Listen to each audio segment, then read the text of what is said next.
On PC and mobiles, I will show you in a few moments how to join Brasil Play Shox Discord server. Is the same method on both PC and mobiles. For this, we will open a browser on your PC or mobile. Can be whichever. In my case, I will use Microsoft Edge. Now click on the URL bar and type this URL to be able to join this Discord server.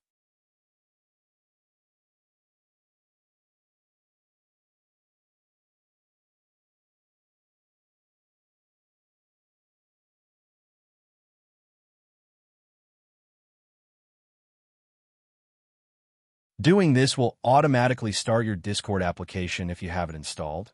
Then click Join, and you'll have access to the Discord server.